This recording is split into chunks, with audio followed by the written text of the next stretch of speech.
اعوذ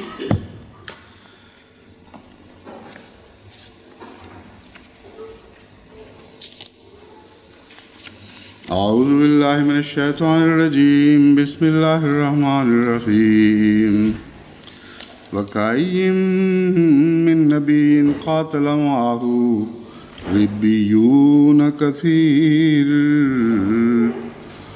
فَمَا وَهَنُوا لِمَا أَصَابَهُمْ فِي سَبِيلِ اللَّهِ وَمَا ضَعُفُوا وَمَا اسْتَكَانُوا وَاللَّهُ يُحِبُّ الصَّابِرِينَ وَمَا كَانَ قَوْلَهُمْ إِلَّا أَنْ قَالُوا رَبَّنَا اغْفِرْ لَنَا ذُنُوبَنَا وَإِسْرَافَنَا فِي أَمْرِنَا وَثَبِّتْ أَقْدَامَنَا وَانصُرْنَا عَلَى الْقَوْمِ الْكَافِرِينَ فَآتَاهُمُ اللَّهُ ثَوَابَ الدُّنْيَا وَحُسْنَ ثَوَابِ الْآخِرَةِ وَاللَّهُ يُحِبُّ الْمُحْسِنِينَ۔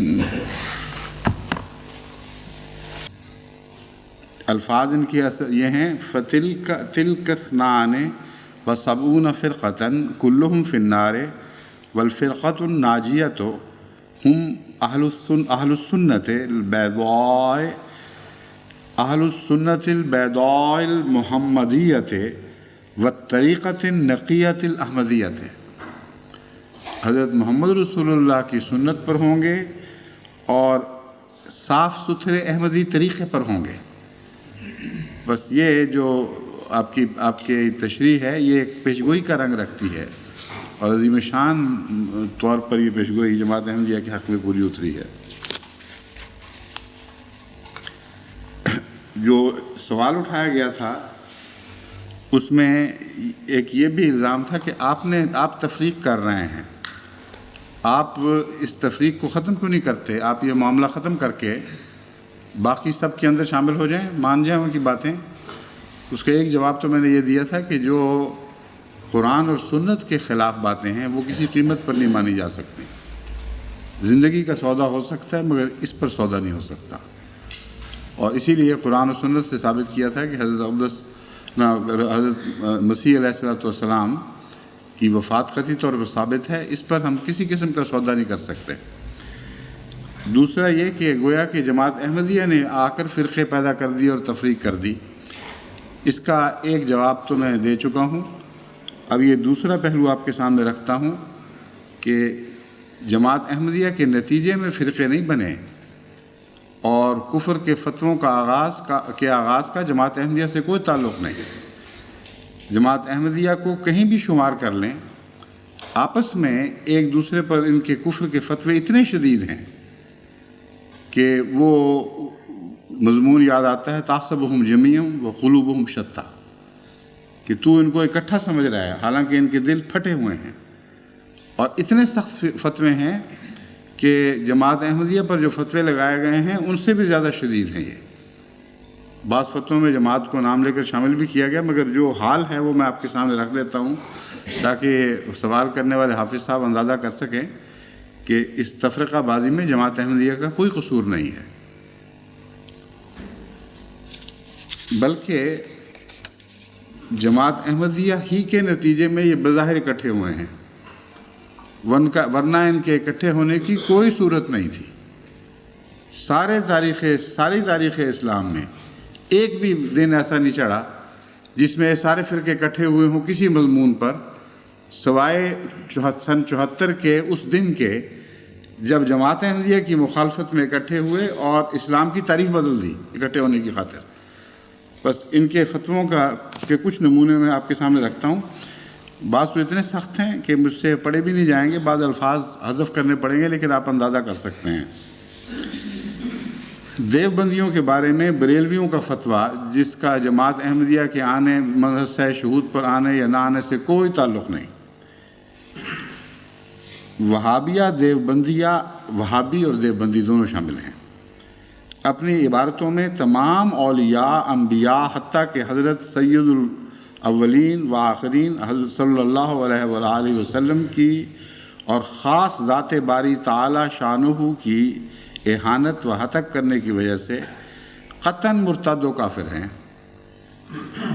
آج کل علماء نے یہ ایک وہاں مہم چلائی ہوئی ہے کہ جماعت احمدیہ کو ہم نے باہر اس لیے نکالا ہے کہ یہ رسول اللہ صلی اللہ علیہ وسلم کی ہتک کرتے ہیں اور دوسرے انبیاء کی ہتک کرتے ہیں۔ اور آج کل سپریم کورٹ میں جو مقدمہ پیش ہے وہ قانونی نقطۂ نگاہ سے، مذہبی نقطۂ نگاہ سے نہیں، کہ آیا ضیاء الحق صاحب کو آرڈیننس جاری کرنے کا دستور پاکستان کے مطابق حق تھا کہ نہیں۔ اس کے مقدمے کی جو کارروائی شائع ہوئی اس دوران مولویوں کو یہ شبہ پڑا کہ شاید یہ جج احمدیوں کے حق میں نہ فتویٰ دے دیں۔ اس کے نتیجے میں ایک نہایت ہی غلیظ مہم چلائی ہے ان سپریم کورٹ کے ججوں کو دبانے کی خاطر اور مروب کرنے کے لیے۔ نہایت گندی مغلظات ان کے خلاف استعمال کی گئی ہیں، قادیانی نواز اور یہ اور وہ، اور رشوت خور، ہر قسم کے الزامات ان پر لگائے جا رہے ہیں اور اشتہاروں کی صورت میں شائع بھی کیے جا رہے ہیں اور ان تک بھی پہنچائے جا رہے ہیں۔ ان کا یہ حال ہے، جس کے خلاف ذاتی دشمنی پیدا ہو جائے اس کے لیے کوئی دنیا کا اصول باقی نہیں رہتا، کوئی شرافت باقی نہیں رہتی، سخت سے سخت زبان میں اس پر فتوے لگاتے ہیں۔ اور وہی سودا والی بات ہے کہ لانا بے غنچہ میرا قلمدان، جس کے خلاف حجب لکھنی ہو، سودا کہا کرتا تھا لانا بے غنچہ میرا قلمدان۔ یہ قلمدان منگواتے ہیں لوگوں کی عزتوں کے سر قلم کرنے کے لیے، ان کی شہرتوں کو داغدار کرنے کے لیے، صرف یہ بتانے کے لیے کہ خبردار جو ہم سے ٹکر لی، ہم سے برا کوئی نہیں ہوگا۔ جیسا بعض عورتیں کہتی ہیں خبردار مجھ سے بڑی کپتی کوئی نہیں ہوگی، بس یہ کپت ظاہر کرتے ہیں۔ اور وہ جو مہم چلی ہے تازہ سپریم کورٹ کے معزز ججوں کے خلاف، ان کے اشتہارات میرے پاس پہنچے ہیں، آپ دیکھیں تو حیران رہ جائیں گے، کل کے درس میں دکھا بھی دیے جائیں وہاں اس کے نمونے۔ اس طرح جرت کے ساتھ اور بے باکی کے ساتھ یہ منصفین اعلیٰ پر حملے کر رہے ہیں تاکہ ان کو بتا دیں کہ اگر تم نے جماعت کے حق میں فیصلہ دیا تو ہم سے برا کوئی نہیں ہوگا، اور برے بن بھی چکے ہیں آلریڈی ان کے خلاف۔ تو یہ ان کی زبانیں ہیں فتوے کی، ایک دوسرے کے خلاف، جماعت احمدیہ کے خلاف نہیں۔ وہابیہ دیوبندیہ اپنی عبارتوں میں تمام اولیاء، انبیاء، حتیٰ کہ حضرت سید الاولین والآخرین صلی اللہ علیہ وآلہ وسلم اور خاص ذات باری تعالی شانہ کی اہانت و ہتک کرنے کی وجہ سے قطعاً مرتد و کافر ہیں۔ وہ جو مہم شروع کی گئی ہے اس میں یہ بھی باتیں شامل کی ہیں کہ احمدی تو اہانت کرتے ہیں اس لیے ہم مجبور ہیں، خبردار جو کسی اہانت کرنے والے کی تعین کی۔ اب اہانت کرنے والوں کو ذکر سنیے ان کی اپنی زبان میں۔ فتویٰ ہے اس اہانت کی وجہ سے یہ قطعاً مرتد و کافر ہیں، اور ان کا ارتداد و کفر میں ان کے چاہیے تھا ان کا ارتداد کفر میں سخت اشد درجے تک پہنچ چکا ہے وہابیوں اور بریلویوں کا، ایسا کہ جو ان مرتدوں اور کافروں کے ارتداد و کفر میں ذرا بھی شک کرے وہ بھی انہی جیسا مرتد اور کافر ہے، اور جو اس شک کرنے والے کے کفر میں شک کرے وہ بھی مرتد و کافر ہے۔ اب بتائیں کہاں جائیں گے یہ مولوی صاحبان؟ مسلمانوں کو چاہیے، یہ فتوے کی سختی دیکھیے ذرا، مسلمانوں کو چاہیے کہ ان سے بالکل ہی محترز مجتنب رہیں، ان کے پیچھے نماز پڑھنے کا تو ذکر ہی کیا، اپنے پیچھے بھی ان کو نماز نہ پڑھنے دیں۔ ابھی حج پر جاتے ہیں، وہابیوں کے پیچھے نماز پڑھتے ہیں، ان کے دین کا کیا باقی رہ جاتا ہے؟ نہ اپنی مسجدوں میں گھسنے دیں، نہ ان کا ذبیحہ کھائیں، نہ ان کی شادی غمی میں شریک ہوں، نہ اپنے ہاں ان کو آنے دیں۔ یہ بیمار ہوں تو عیادت کو نہ جائیں، مریں تو گاڑنے توپنے میں شرکت نہ کریں، مسلمانوں کے قبرستان میں جگہ نہ دیں، غرض ان سے بالکل احتیاط و اجتناب رکھیں۔ پس وہابیہ دیوبندیہ یہ سخت اشد مرتد و کافر ہیں، ایسے کہ جو ان کو کافر نہ کہے خود کافر ہو جائے گا۔ اور ایک جو مولویوں کو بڑا شوق ہے طلاق دلوانے کا بیویوں کو، وہ حصہ رہ گیا تو میں پڑھ کے سنا دیتا ہوں. کہتے ہیں جو ان کافر نہ کہے ان کو خود کافر ہو جائے گا، اس کی عورت اس کے عقد سے باہر ہو جائے گی، اور جو اولاد ہوگی وہ یہ ہوگی، اور از روئے شریعت ترکہ نہ پائے گی. اس اشتہار میں بہت سے علماء کے جو نام دیے گئے ہیں، ان میں آپ علماء کے مقام اور مرتبے کا اندازہ کریں. معمولی عام آدمی کی بات نہیں ہے. سید جماعت علی شاہ صاحب، اب ان کی جماعت سارے دنیا میں کئی جگہ پھیلی ہے، ناروے وغیرہ میں بھی ان کے مرید ہیں.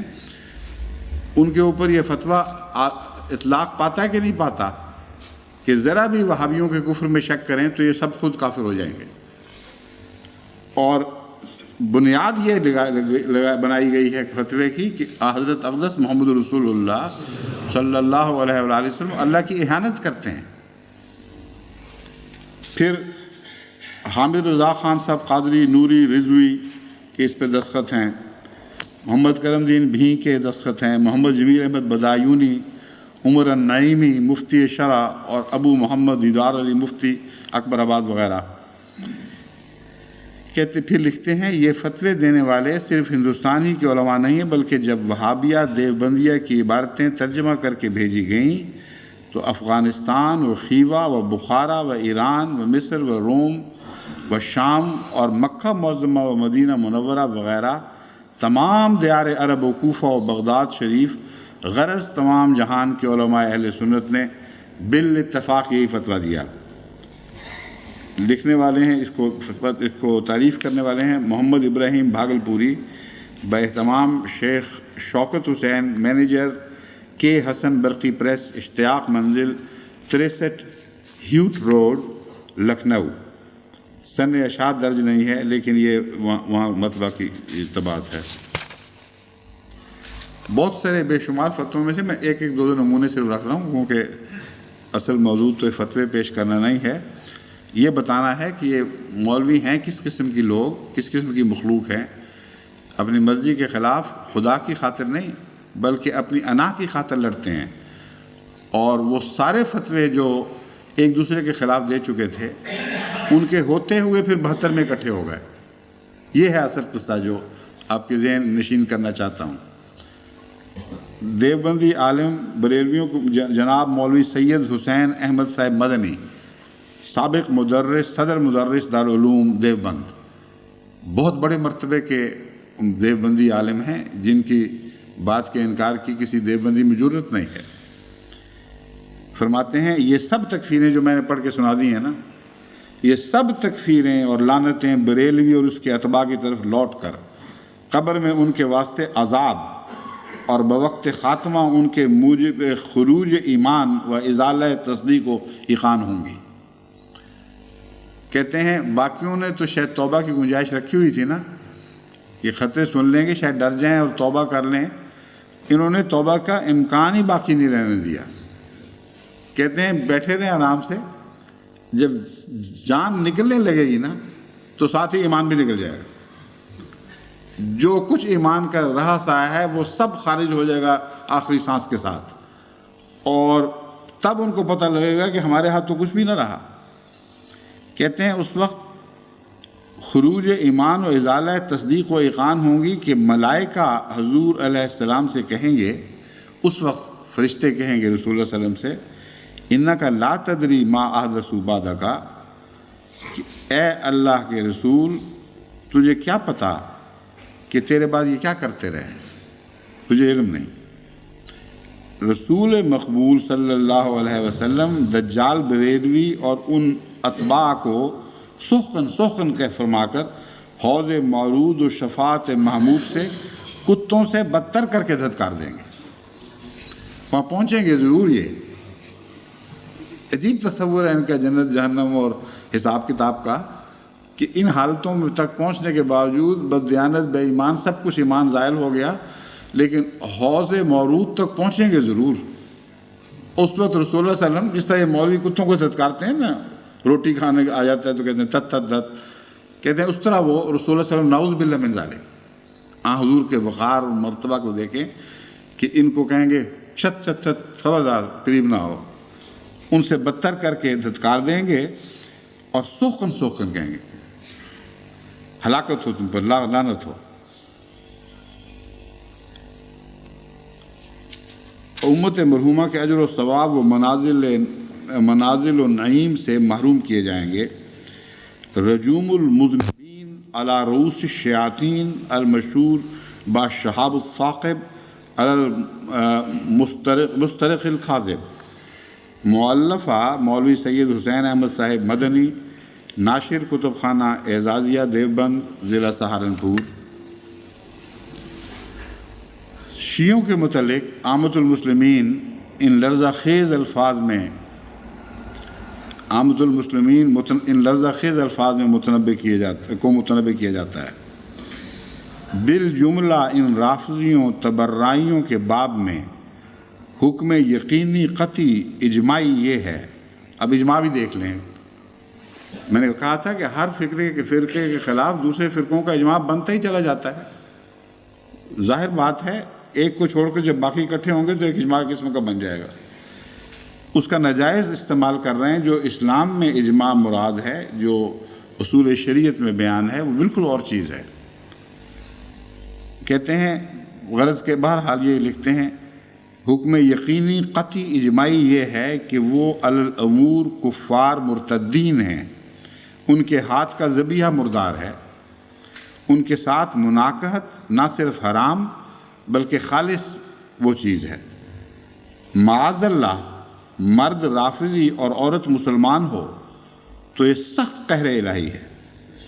اگر مرد سنی اور عورت ان خبیثوں کی ہو، جب بھی نکاح ہرگز نہ ہوگا، محض یہ ہوگا اور اولاد یہ ہوگی، باپ کا ترکہ نہ پائے گی، اگرچہ اولاد بھی سنی ہی ہو، کہ شرعاً اس قسم کے ناجائز میل جول کی اولاد کا کوئی باپ نہیں ہوتا، اور چونکہ باپ کوئی مسلم ہی نہیں، اس لیے اولاد سنی بھی ہو جائے تبھی بھی ترکہ نہیں ملے گا۔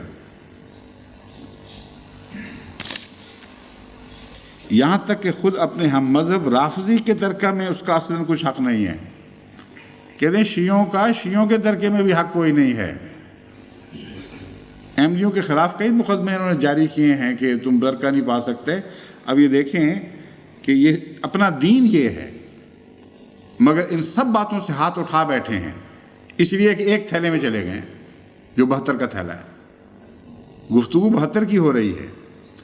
72 میں کس کس نمونے، کس کس مزاج کے لوگ، کیسے کیسے اشتراک رکھنے والے، کیسی کیسی نفرتیں رکھنے والے اکٹھے ہو گئے اور یہ نعرہ بلند کیا کہ ہم جنتی ہیں اور تم جو باہر ہو، ایک نکل گئے ہو، تم جہنمی ہو۔ کہتے ہیں رافضی اپنے کسی قریب حتیٰ کہ باپ بیٹے، ماں بیٹی کا بھی ترکہ نہیں پا سکتا۔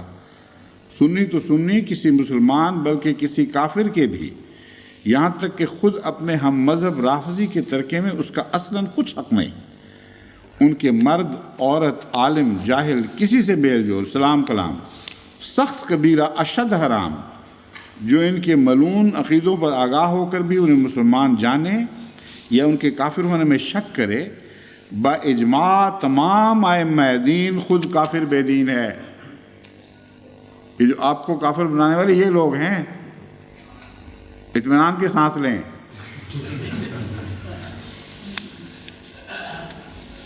اور اس کے لیے بھی یہی سب احکام ہیں جو ان کے لیے مذکور ہوئے۔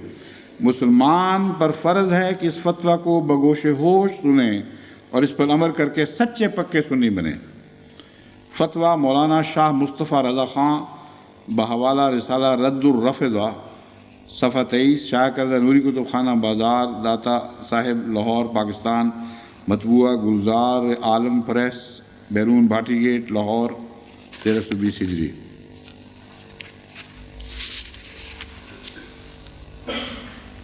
آج کل کے روافظ، یہ مرتبہ مفتی اعظم ہند کا فتویٰ ہے، آج کل کے روافظ تو عموماً ضروریات دین کے منکر اور قتل مرتد ہیں، ان کے مرد یا عورت کا کسی سے نکاح ہو سکتا ہی نہیں۔ ایسے ہی وہابی، قادیانی، دیوبندی، نیچری، چکڑالوی جملہ مرتدین ہیں، سب سے چھٹی ہوئی۔ ان کے مرد یا عورت کا تمام جہان میں جس سے نکاح ہوگا، مسلم ہو یا کافر، اصلی یا مرتد، انسان ہو یا حیوان۔ علماء کی پہنچ دیکھیں کہاں کہاں گئی ہے۔ ناوک نے تیرے سید نہ چھوڑا زمانے میں، تڑپے ہے مرغ قبلہ نما آشیانے میں۔ یعنی مرغوں تک کو نہیں چھوڑا انہوں نے، اس کو بھی ذبح کر کے چھوڑا ہے۔ کہتے ہیں یہاں تک کہ حیوان سے بھی نکاح ہو جائے، محض باطل۔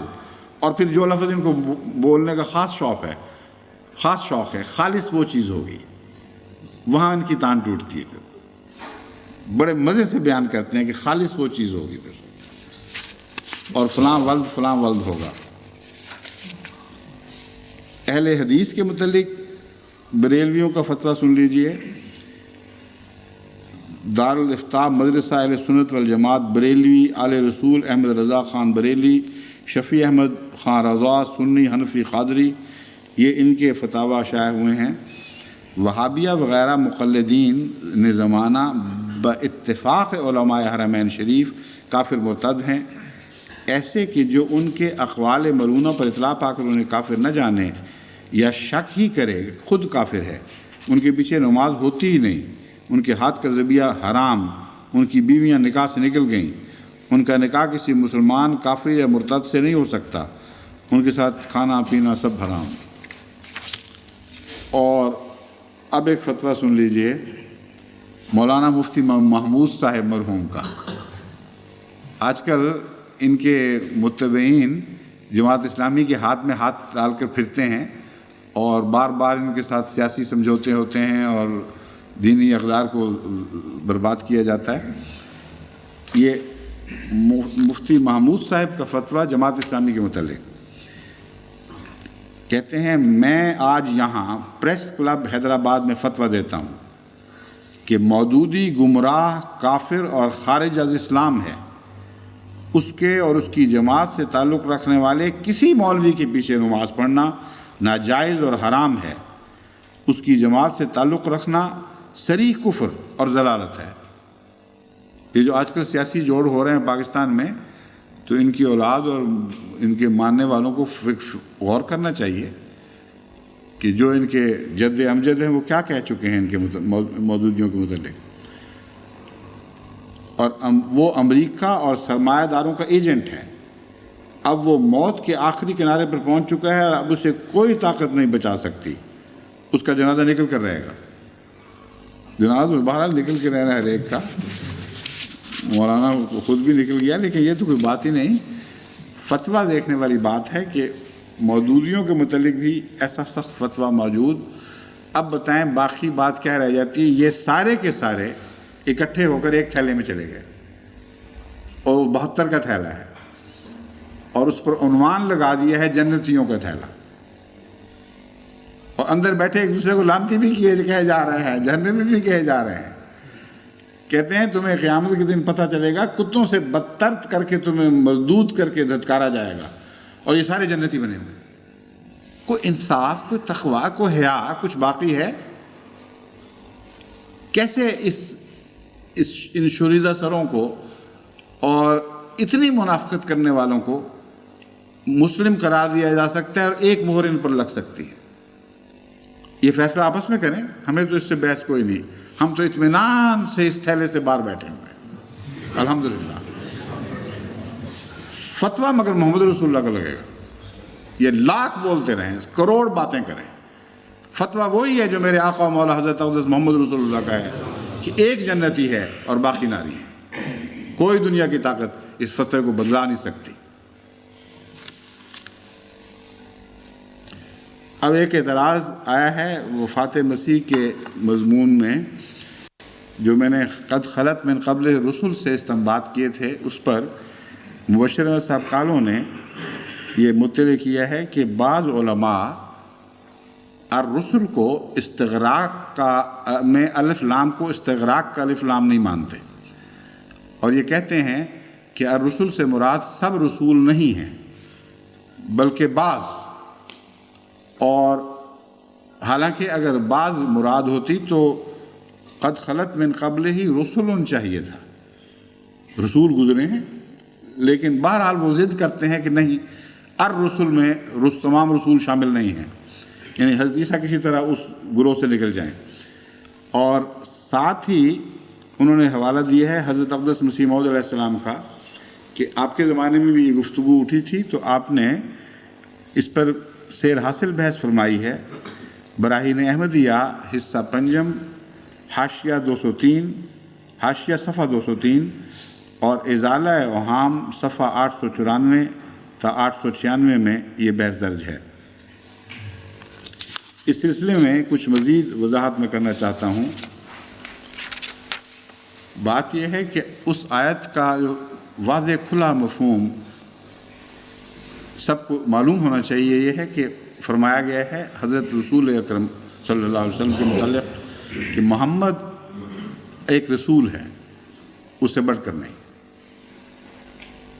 قد خلت من قبل رسول، اس سے پہلے تمام رسول گزر چکے ہیں۔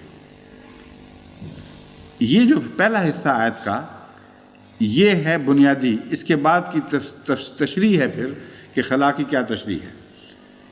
سوال یہ ہے کہ اس خلا سے حضرت عیسیٰ کو کیسے بچایا جائے، یہ بحث اٹھی ہوئی ہے۔ مولوی کہتے ہیں کہ تمام رسول بے شک خلا ہو چکا ہو، تمام رسولوں کا، عیسیٰ کا خلا ہم نے نہیں ماننا۔ بس وہ یہ کہتے ہیں کہ اگر ایک بھی رسول ایسا ہو جس کا خلا ہوا ہو تو یہ دلیل پھر بھی قائم رہتی ہے۔ گویا کہ ان کے نزدیک دلیل یہ نہیں بنتی کہ چونکہ پہلے تمام رسول گزر چکے ہیں، سب کا خلا ہوا ہے، اس لیے حضرت اقدس محمد مصطفیٰ کے متعلق اللہ فرماتا ہے محمد کا بھی ہو جائے تو تمہیں کیا اعتراض کا حق ہے۔ یہ تو ایک معقول دلیل ہے۔ کہتے ہیں یہ نہیں، دلیل یہ دی جا رہی ہے کہ اگر ایک رسول کا بھی خلا ہو چکا ہے پہلے تو پھر محمد کا کیوں نہ ہو۔ یہ عیسیٰ پر دلیل نہیں لگتی، صرف رسول اللہ علیہ وسلم پر لگتی ہے۔ اب بحث یہ ہے کہ کیا واقعتاً تمام علماء اس خلاق سے عیسیٰ کو نکال رہے ہیں کہ نہیں۔ اول بات تو یہ کہ اکثر بھاری اکثریت علماء کی اور طرح بحثیں کرتے ہیں مگر خلا میں عیسیٰ کو شامل سمجھتے ہیں۔ اتنی تھوڑی سی عقل ان میں ہے کہ الرسل کا محاورہ تمام رسولوں کو لپیٹ میں لیے ہوئے ہے، اس سے عیسیٰ نکل نہیں سکتے۔ طرز بیان بتا رہی ہے، طرز بیان بالکل صاف یہ ہے کہ دیکھو محمد رسول اللہ ایک رسول تھے، ان پر رسولوں کی تقدیر ہی تو چلنی تھی، یہ ہے طرز بیان۔ اور اگر رسولوں کی تقدیر یہ ہو کہ کچھ کا خلا ہوا اور کچھ کا نہ ہوا تو پھر جن کا نہ ہوا ان کا ذکر کیے بغیر صرف خلا کا ذکر کر دینا تقویٰ ان سچائی کے خلاف ہے۔ خدا کی طرف کیسے ایسا بودھا کلام منسوب ہو سکتا ہے؟ اگر کہا جائے کہ ایک زید آخر انسان ہی تو ہے، اور پھر کہا جائے انسان غلطی کرتا ہے، تو بعض غلطی نہ کرنے والے الگ رکھ دیے جائیں تو یہ زید سے ناانصافی ہوگی۔ اگر ایسے بھی انسان ہوں جو غلطی نہ کرتے ہوں اور یہ کہنے کے بعد کہ زید آخر انسان ہے، انسان غلطی کرتا ہے، انسان سے مراد سب انسان نہ لیے جائیں بلکہ بعض جو غلطی نہیں کرتے ان کا مضمون الگ رکھ دیا جائے اور صرف غلطی کرنے والوں کی وجہ سے زید کو غلطی خوردہ قرار دیا جائے تو یہ ظلم ہے۔ عیسیٰ کو بچانے کے لیے اللہ کی طرف ظلم منسوب کر رہے ہیں اور وہ بھی محمد رسول اللہ پر۔ کیسی ناقص دلیل خدا نے دی نعوذ باللہ کہ محمد تو رسول ہی ہے نا، ان سے وہی کچھ ہونا تھا نا جو رسولوں سے ہوتا ہے، اور سب رسولوں کا خلا نہیں ہوا، بعض کا نہیں ہوا، اور وہ الگ باندھ کے رکھا ہے جو مال اچھا ہے، وہ جو خلا سے باہر ہیں ان کو الگ لپیٹ کے رکھ لیا عیسیٰ علیہ السلام کو، اور باقی سب نے رسول اللہ صلی اللہ علیہ وسلم کو شامل کر دیا۔ کیسی جاہلانہ اور تقویٰ سے خالی بات کرتے ہیں، لیکن یہ بات چل نہیں سکتی۔ یہ بحث اٹھاتے ہیں کہ دراصل موت اور زندگی کی بحث تو ضمنی ہے، اصل بحث یہ ہے کہ ارتداد کا حق ہے کہ نہیں، اور آیت کا منطوق یہ ہے کہ اگر ایک بھی نبی کا خلا ہو چکا ہو تو محمد رسول اللہ کا خلا ہو گیا تو اس لیے تمہیں ارتداد کا حق نہیں ہے۔ یہ آیت کریمہ جب حضرت ابو بکر صدیق رضی اللہ تعالیٰ عنہ نے پڑھی تو اس وقت صحابہ کو یہ معنی کیوں نہ سمجھ آئے جو آج مولویوں کو سمجھ آ رہے ہیں۔ اہل زبان جو تقویٰ میں محمد رسول اللہ کے بعد سب دنیا میں سر فہرست تھے. ان صحابہ کو کیوں خیال نہیں آیا کہ اے ابو بکر تم کیا استدلال کر رہے ہو؟ یہاں تو ارتداد کی بحث نہیں ہے، نہ ارتداد کی بحث ہے، صرف موت کی بحث ہی کوئی نہیں. اور اگر سب رسول نہ مرے ہوتے ان کے نزدیک، اگر تمام رسولوں کا خلا نہ ہوا ہوتا تو اٹھتے، ان میں سے آوازیں اٹھتی ہیں اور کہتے کہ ابو بکر کیا استدلال کرتے، اور رسول کو تم نے خام خواہ استغراق کا الف لام بنا کر اور رسول کے معنی غلط کر لیے ہیں. دیکھو بہت سے رسول ہیں جن کا خلا نہیں ہوا، بس محمد رسول اللہ کا کیوں ہو؟ ان کی دلیل یہ تھی کہ اگر ایک بھی رسول خلا سے بچ گیا ہو تو محمد رسول اللہ کا حق ہے کہ وہ بچے. اور ان غیر احمدی مولویوں کی دلیل یہ ہے کہ اگر ایک بھی رسول خلا سے بچ گیا ہو تو عیسیٰ کا حق ہے کہ بچے، محمد رسول اللہ کا حق نہیں ہے. اور اب دیکھ لیں کون سا دین رسول اللہ علیہ وسلم کے عشق اور اطاعت اور محبت اور اخلاص اور تقویٰ کا دین ہے، اور کون سا دین ہے جس کا رسول اللہ علیہ وسلم کے دین سے کوئی تعلق نہیں ہے. لیکن جو مرضی کر لیں بچا پھر بھی نہیں سکتے. اب ان کا ترجمہ میں آپ کے سامنے رکھتا ہوں، وہی ترجمہ آپ یاد رکھ لیجئے. ترجمہ ان کے روح سے یہ بنے گا کہ محمد صرف ایک رسول ہی تو ہیں، اور ان سے پہلے اگر ایک رسول بھی خلا کر گیا ہو تو اس کا خلا بھی ضرور ہونا ہی تھا. یہ ترجمہ بنتا ہے نا. پھر اب دوسری آیت سن لیجئے. مل مسیح ابن مریم الا رسول قد خلت من قبلہ الرسل، کہ عیسیٰ بھی ایک رسول ہی تو ہیں. اگر عیسیٰ سے پہلے ایک نبی کا بھی خلا ہو گیا، ایک رسول کا بھی خلا ہو گیا تو اس کا ہونا ہی ہونا تھا. انہی کے ترجمے سے عیسیٰ مارا گیا. بس میں نے جو مثال دی تھی وہ ڈرافٹ کی گیٹیوں والی بالکل ٹھیک بیٹھتی ہے. اس کو ادھر ہلائیں تو ادھر سے یہ آیت مار دے گی، ادھر ہلائیں تو دوسری آیت مار دے گی. ان دو آیتوں کی تلوار کے نیچے ایسی سخت زد پڑ رہی ہے عیسیٰ علیہ السلام کی زندگی کے عقیدے پر کہ جو بچانے والا ہے وہ بھی مارا جائے گا. ناممکن ہے کہ ان دو آیتوں کے گھیرے سے حضرت عیسیٰ علیہ السلام کو کوئی زندہ نکال کے دکھا سکے. بس یہ محض لغو باتیں ہیں، فرضی قصے ہیں.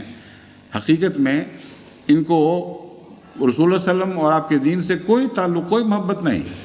اگر کوئی دین ہے تو عیسیٰ کی زندگی ان کا دین ہے، اس سے سوا ان کے ہاں دین کا کوئی تصور ہی نہیں ملتا. قرآن کریم کا مضمون بگاڑتے ہیں، عربی لغت کا ستیہ ناش کرتے ہیں، عربی محاورے کو کہ تار پوچ بکھیر دیتے ہیں.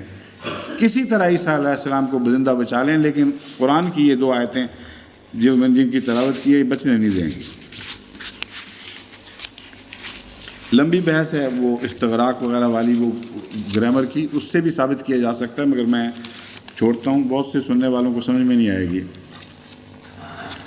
ایک اور دوست نے یہ سوال کیا ہے کہ آپ نے، یہ شیعہ دوست ہیں غالباً، ان کی طرف سے آیا ہے کہ آپ نے جو یہ حوالہ دیا ہے حضرت علی خدا ہیں، تو یہ حوالہ جس کتاب میں ہے وہ تذکرۃ الائمہ یا ائمہ معصومین علیہ السلام، اس کے متعلق وہ کہتے ہیں کہ، میں بتاتا ہوں، علامہ مجلسی نے یہ تبصرہ کیا ہے کہ یہ عقیدہ سب شیعوں کا نہیں، ایک فرقہ کسی بعض شیعوں کا تھا. تو میں نے کب کہا تھا کہ یہ عقیدہ سب شیعوں کا ہے؟ ہرگز نہیں کہا. وہ درس دوبارہ میرا سن کے دیکھ لیں، ریکارڈ ہوا ہوگا. میں تو یہ بتا رہا ہوں کہ شیعہ فرقوں میں کچھ لوگوں کا یہ عقیدہ ہے، کچھ لوگوں کا یہ عقیدہ ہے، اور جو بھی عقیدے ہیں ان سب عقیدوں سمیت وہ پھر بھی مسلمان ہی ہیں. کیونکہ 72 کے تھیلے میں داخل ہونے کے لیے جو باہر شرط لگائی گئی ہے، جو کارڈ دکھا کر آدمی 72 کے تھیلے میں داخل ہو سکتا ہے، اس میں کوئی ایسی عبارت نہیں جس سے یہ عقیدہ رکھنے والے شیعہ اس تھیلے سے باہر جا سکیں یا باہر روکے جا سکیں. کیونکہ وہ شرط ایک ہی رکھی گئی ہے، کلمہ پڑھے جو سب شیعہ پڑھتے ہیں اور باقی تمام دنیا کے مسلمان پڑھتے ہیں، اور کلمے کے ساتھ یہ کہے کہ مرزا غلام احمد قادیانی جھوٹا مرتد، نعوذ باللہ یہ اور وہ ہے. جو یہ کہہ دے اس کا اسلام درست. بس یہ سارے عقیدے جن کی مثالیں میں نے آپ نے دی تھیں، یہ اپنی جگہ رکھیں سنبھال کر. بے شک تھیلے میں داخل ہوتے وقت پوچھا ہی نہیں جائے گا کہ تمہارا وہ عقیدہ ہے یا یہ عقیدہ ہے، قبروں کی پوجا کرتے ہو کہ نہیں کرتے، خلافت کے متعلق کیا تصور ہے، حضرت ابوبکر کو کیا سمجھتے ہو، یہ اور وہ جتنے بحثیں ہیں یہ سب ایک طرف رکھ دی جائیں گی۔ پھر یہ پوچھا جائے گا جناب کلمہ پڑھتے ہو؟ ہاں جی کلمہ پڑھتے ہیں۔ مرزا صاحب کے متعلق کیا خیال ہے؟ انہوں نے کہا جھوٹا، نعوذ باللہ من ذالک۔ اچھا آ جاؤ تھیلے میں، اتنی سی بات۔ اور یہ سارے جتنی پوٹلیاں ہیں نا جھوٹ عقیدوں کی، یہ پوٹلیاں لے کے ساتھ جائیں گے، اور ہر ایک مولوی کی پوٹلی میں دوسرے کے خلاف کفر کے فتوے بھی ہوں گے، وہ بھی تھیلے کے اندر بیٹھے پھر یہ جو مرضی جھگڑے کرتے رہیں، کوئی فرق ہی نہیں پڑتا، سب مسلمان ہیں۔ یہ بحث تھی جو میں نے چھیڑی تھی، اور اس کو میں اب اس منطقی نقطہ عروج تک پہنچاتا ہوں۔ میں نے ایک حدیث کا ذکر، میں نے اپنی ایک استنباط کیا تھا حضرت اقدس محمد رسول اللہ کے متعلق کہ جب بھی کسی خاص جگہ کا افتتاح کیا جاتا ہے تو سب سے معزز شخص کو پہلے اس میں داخل کرنے کے لیے بلایا جاتا ہے، اور وہی ہے جو کنجی بردار ہے، کنجی کھولتا ہے، تالا کھولتا ہے۔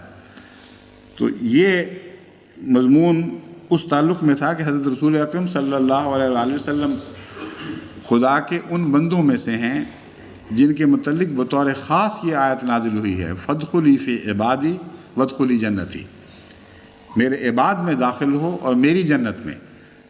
تو جنتوں میں جو سب سے اعلیٰ قسم کی جنت ہے، ایک ہے اس کا نام عباد کی جنت، عباد کی جگہ، دوسری ہے اللہ کی جنت۔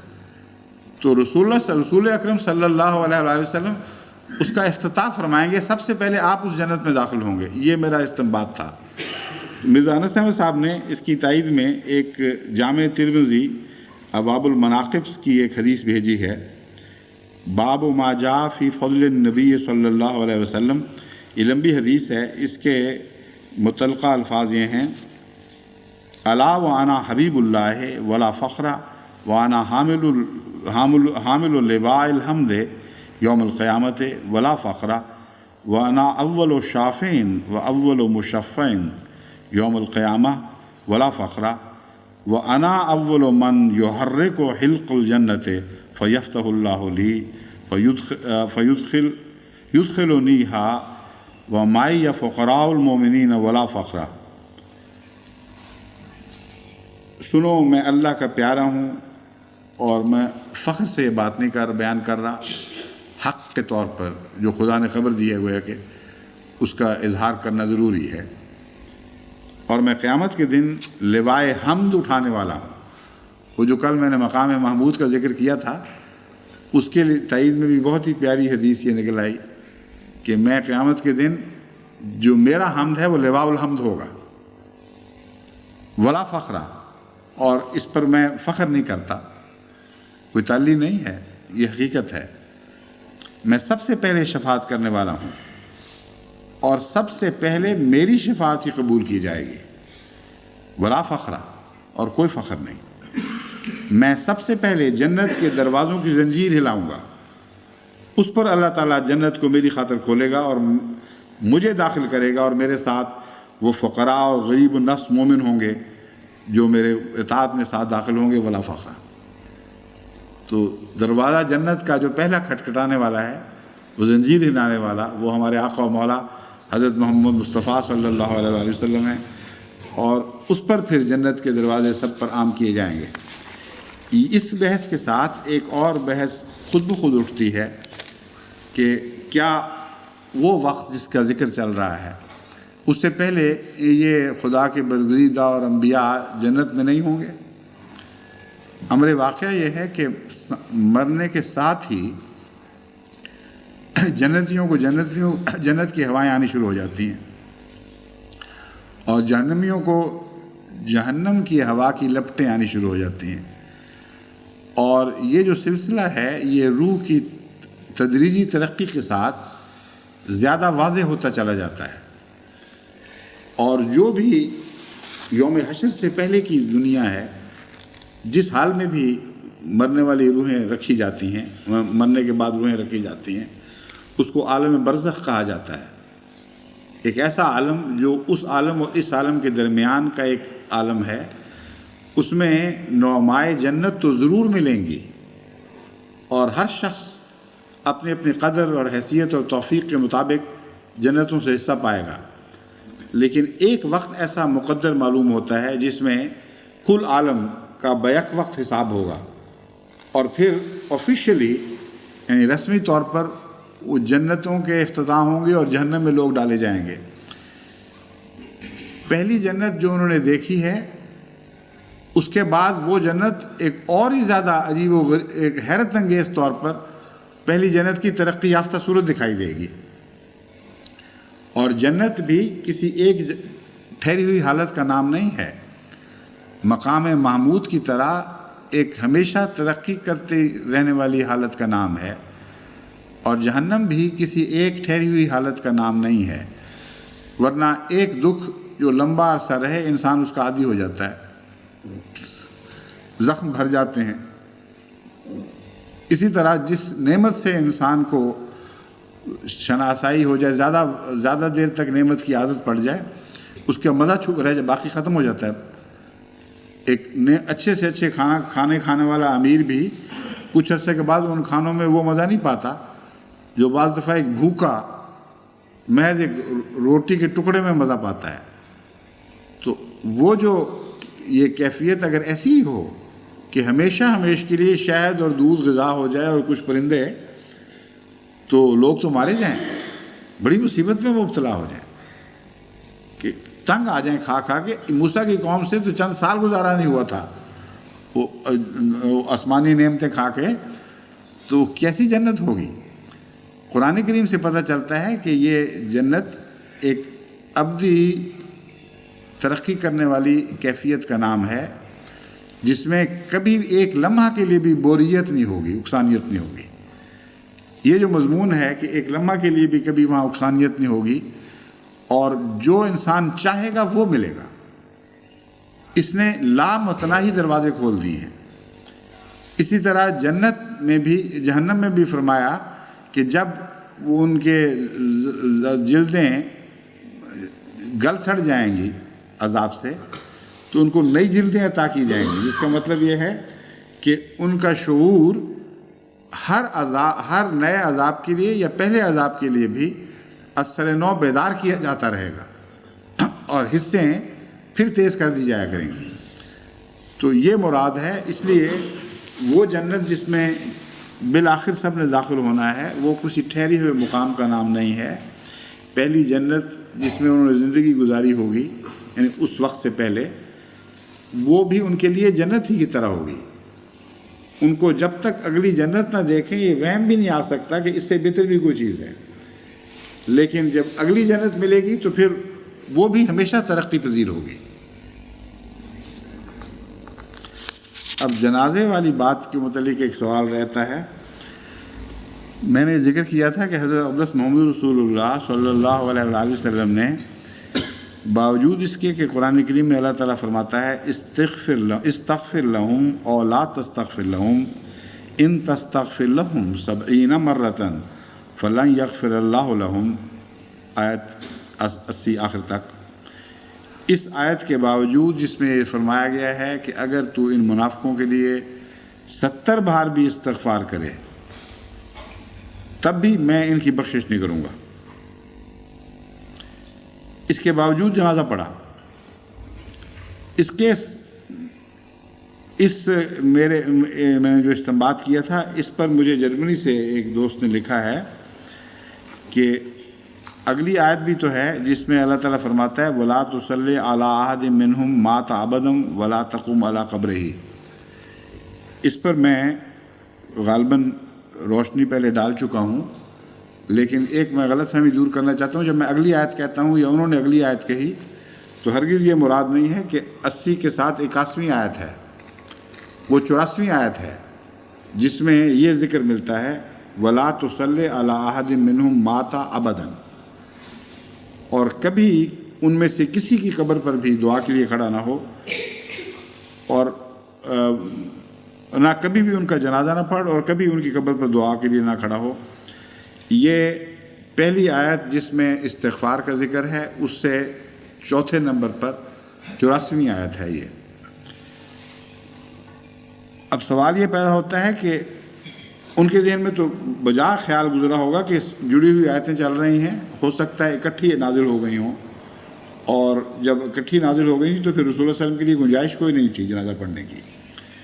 میں نے جواب دیا تھا کہ اکٹھی نازل نہیں ہوئی، پہلی آیت نازل ہونے کے بعد انقطاع رہا ہے تھوڑا سا، جب حضور اکرم صلی اللہ علیہ وآلہ وسلم نے جنازہ پڑھ لیا اور پھر قبر پر گئے ہیں دعا کرنے کے لیے، اس وقت یہ آیت نازل ہوئی ہے۔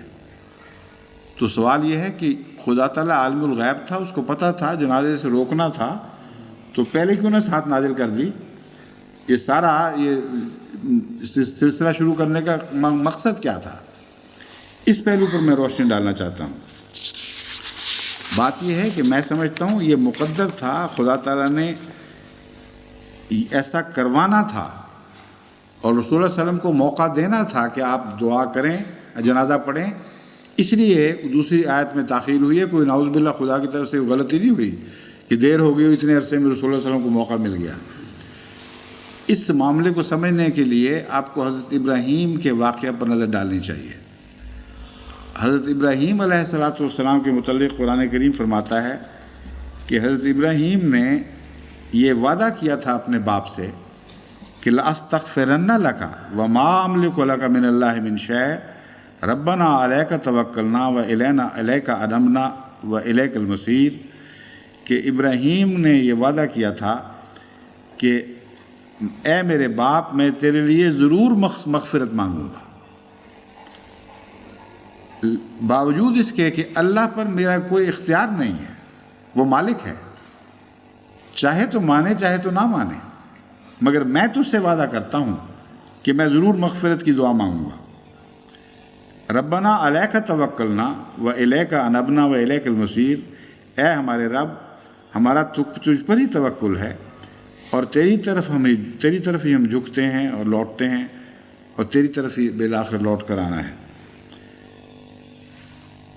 اس کے نتیجے میں اس وعدے کو پورا کرنے کے خدا تعالیٰ نے موقع دیا۔ چنانچہ قرآن کریم فرماتا ہے حضرت ابراہیم نے یہ دعا کی، وَاغْفِرْ لِأَبِي إِنَّهُ كَانَ مِنَ الضَّالِّينَ وَلَا تُخْزِنِي يَوْمَ يُبْعَثُونَ کہ اے میرے رب مجھے بخش دے، إِنَّهُ كَانَ مِنَ الضَّالِّينَ میں جانتا ہوں کہ وہ گمراہوں میں سے تھا، اسے بخش دے۔ وَاغْفِرْ لِأَبِي میرے باپ کو بخش دے، یہ لفظ ہے۔ إِنَّهُ كَانَ مِنَ الضَّالِّينَ میرے علم میں ہے وہ گمراہ تھا، مگر تجھ سے مغفرت طلب کرنا تو کوئی گناہ نہیں، میں مغفرت کی دعا مانگتا ہوں۔ وَلَا تُخْزِنِي يَوْمَ يُبْعَثُونَ اور اس دعا میں گہرا درد پیدا کرنے کے لیے کیسا عمدہ نقطہ بیان فرمایا۔ عرض کیا کہ اے خدا قیامت کے دن مجھے ذلیل نہ کرنا، کہ میں کس باپ کا بیٹا ہوں، توحید کا اتنا عظیم علم بردار جس نے ساری زندگی تیری توحید کے گیت گائے، ایک طرف باپ میرا مشرکوں کو سردار بن کے جہنم میں لے جایا جا رہا ہوگا۔ یہ ہے وجہ جو میں بے قرار ہو کر عرض کرتا ہوں کہ تو اسے معاف کر دے۔ پھر خدا تعالیٰ فرماتا ہے وَمَا كَانَ اسْتِغْفَارُ إِبْرَاهِيمَ لِأَبِيهِ إِلَّا مَوْعِدَةٍ وَعَدَهَا إِيَّاهُ ابراہیم کا یہ استغفار اس وعدے کے نتیجے میں تھا جو اس نے اس سے کر لیا تھا۔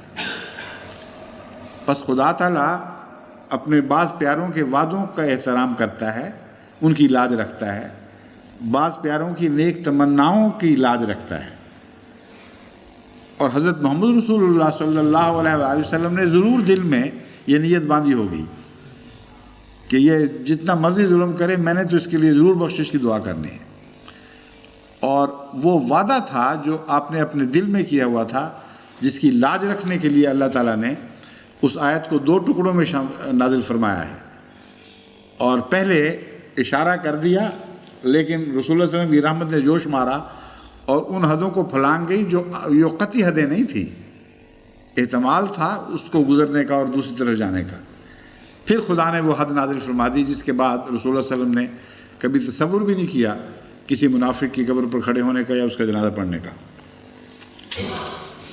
پھر اللہ تعالیٰ اس حضرت ابراہیم کے ذکر میں فرماتا ہے فَلَمَّا تَبَيَّنَ لَهُ أَنَّهُ عَدُوٌّ لِلَّهِ تَبَرَّأَ مِنْهُ إِنَّ إِبْرَاهِيمَ لَأَوَّاهٌ عَلِيمٌ یعنی ابراہیم کو یہ تو پتہ تھا کہ وہ زوال ہے، لیکن جب اس نے دعا کی تو اللہ تعالیٰ نے اس پر روشن کیا کہ وہ خدا کے دشمنوں میں سے تھا، اللہ سے دشمنی رکھتا تھا، اور خدا سے ابراہیم کو اتنی محبت تھی کہ اس کے بعد اس کے لیے تصور میں آنا بھی ناممکن تھا کہ ایسے شخص کے لیے دعا کرے جو دشمنی رکھتا ہو۔ بس وہ جو شرک والا مسئلہ ہے اس میں بھی ایک قسم کی لچک پیدا ہو جاتی ہے، محض شرک کی وجہ سے انبیاء کی سال فطرت از خود نہیں رکتی دعا کے لیے، لیکن جب خدا یہ بتا دے کہ فلاں مشرک ایک کھلم کھلا خدا کا دشمن ہے، تو پھر انبیاء اس کے لیے دعا کا کوئی تصور، دعا کا وہم بھی نہیں کر سکتے، ان کے ذہن کے کسی گوشے میں سے بھی یہ دعا کا مضمون نہیں گزرتا۔ تبرہ منہ، پھر ابراہیم نے خود تبرہ کیا کہ اے خدا میرا اس کے ساتھ کوئی دور کا بھی تعلق نہیں، جو چاہے اس کے ساتھ سلوک فرما۔ ان ابراہیم لأوّاہ حلیم، دیکھو ابراہیم کتنا نرم دل اور کتنا حلم والا انسان تھا، نرمی کے ساتھ اس نے اپنے باپ کے لیے بخشش کی دعا کر لی، لیکن حلم جو ہے اس میں نرمی کے علاوہ اعتدال اور عقل کا مضمون بھی داخل ہے۔ وہ حلیم بھی تھا، جب اس کو پتہ چلا کہ یہ مضمون صرف دل کی نرمی سے تعلق رکھنے والا نہیں ہے، یہ اس سے اوپر کا مضمون ہے، یہ خدا کا دشمن تھا، تو اس کے حلم نے اس کو روک لیا۔ بس حلیم کی ایک بہت ہی پیاری تشریح بھی اس آیت کریمہ میں کر دی گئی۔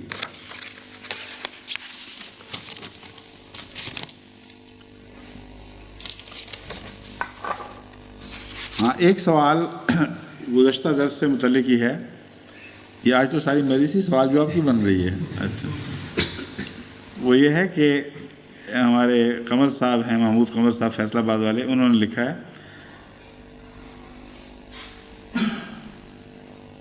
آپ نے درس سے ایک روز پہلے بیان کیا تھا کہ رسول کے لیے لازم ہے کہ وہ بشر ہو، کیونکہ ہر رسول کا بشر ہونا لازم ہے۔ اس سلسلے میں میرا سوال یہ ہے کہ سورہ الحج کی آیت 76 میں اللہ تعالیٰ فرماتا ہے اللہ یستفی من الملائکۃ رسلا ومن الناس ان اللہ سمیع بصیر، کہ اللہ ملائکہ میں سے بھی اور انسانوں میں سے بھی رسول چنتا ہے۔ ان اللہ سمیع بصیر، یقیناً اللہ تعالیٰ بہت سننے والا اور بہت دیکھنے والا ہے۔ تو یہ آیت تو اس تصور کو جھٹلاتی ہے کہ رسول کا بشر ہونا ضروری ہے۔ اصل بات یہ ہے کہ رسول ایک اصطلاح ہے، اور رسول کا معنی پیغامبر بھی ہے۔ جہاں خدا تعالیٰ نے فرشتوں کا رسول ہونے کا ذکر فرمایا ہے، وہاں محض ایک ایلچی، ایک پیغامبر کے طور پر ذکر فرمایا ہے، پیغمبر کے طور پر نہیں۔ اور جہاں اصطلاح ہے، وہاں رسول اور نبی دونوں باہم منطبق ہو جاتے ہیں۔ پس کہیں آپ کو فرشتوں کے لیے نبی کا لفظ نہیں ملے گا۔ رسول کا لفظ وسیع المعانی ہے، ان معنوں میں کہ رسول کا مطلب ہے ایلچی، پیغام دینے والا، ان معنوں میں فرشتے بھی خدا کے رسول بن جاتے ہیں۔ مگر جب اصطلاح رسول کی استعمال ہو تو وہ نبی کے اوپر اطلاق پاتی ہے، اور نبی اور رسول دونوں مل کر بشریت کے معنی دیتے ہیں۔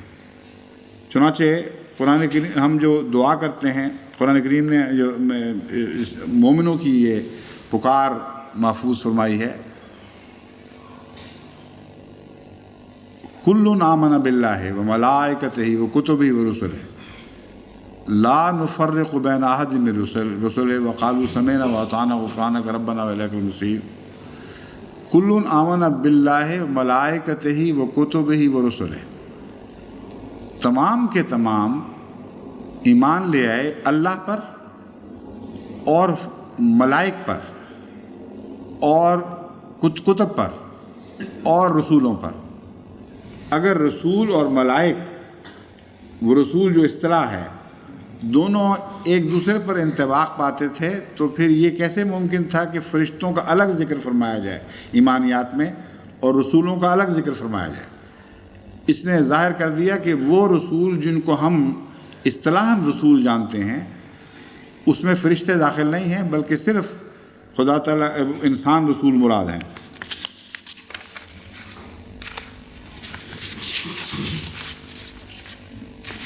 چنانچہ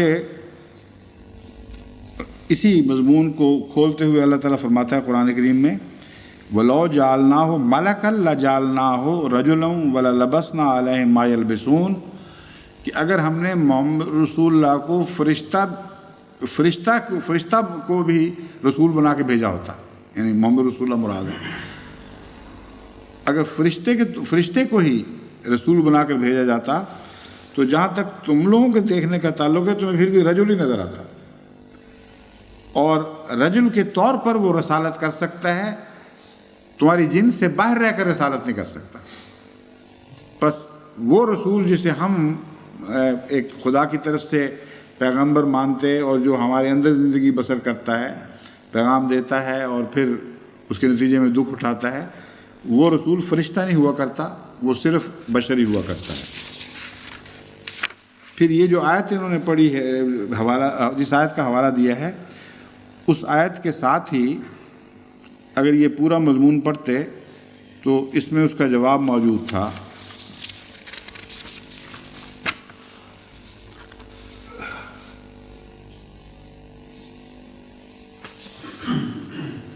جو آیت زیر بحث ہے کل صبح، یعنی اس آیت کے آگے آیتیں پڑھ لیتے تو ان کے اعتراض کا یا سوال کا جواب ان میں موجود ہے۔ جو آیت میں نے پڑھی تھی وہ یہ تھی قل سبحان ربی حل کنت الا بشر رسولا، کہ اے محمد صلی اللہ علیہ وسلم یہ اعلان کر دے کہ میں تو ایک بشر رسول ہوں بس، اور اللہ پاک ہے ان باتوں سے جو یہ باتیں کرتے ہیں، کہتے ہیں اوپر چڑھو پھر نیچے اترو، یہ سب لغو قصے ہیں۔ میں نے یہ بیان کیا تھا کہ رسول بشر کے سوا ہوتا ہی نہیں، تو مراد یہاں اصطلاحی رسول تھا۔ چنانچہ اللہ تعالیٰ فرماتا ہے وَمَا مَنَعَ النَّاسَ أَن يُؤْمِنُوا إِذْ جَاءَهُمُ الْهُدَىٰ إِلَّا أَن قَالُوا أَبَعَثَ اللَّهُ بَشَرًا رَسُولًا، یعنی فرشتے رسول تو نازل ہوتے ہی نہیں، بحث ہی صرف بشر رسول کی ہے۔ کس بات نے ان کو روکا ہے کہ ایمان لے آئیں جب ان کے پاس خدا ہدایت آئے، سوائے اس کے کہ کہتے ہیں اللہ نے بشر رسول بھیج دیا، حالانکہ بشر ہی رسول آیا کرتا ہے، دوسرا آ ہی نہیں سکتا۔ بس اصطلاحی معنوں میں رسول بشر ہی ہوگا اور غیر بشر رسول کبھی نہ آیا نہ آ سکتا ہے۔ قُلْ لَوْ كَانَ فِي الْأَرْضِ مَلَائِكَةٌ يَمْشُونَ مُطْمَئِنِّينَ لَنَزَّلْنَا عَلَيْهِم مِّنَ السَّمَاءِ مَلَكًا رَسُولًا، ہاں ملک رسول ہم بھیج سکتے تھے اگر دنیا میں ملائک بستے، ہم جنس ہونا ضروری ہے، یہ مضمون خود خدا نے خود کھول کر بیان فرما دیا ہے۔ بس انسانوں میں جو رسول آتا ہے جس کو ہم بطور اصطلاح کے نبی بھی کہتے ہیں، وہ رسول مراد تھا کہ اس کا بشر ہونا لازم ہے۔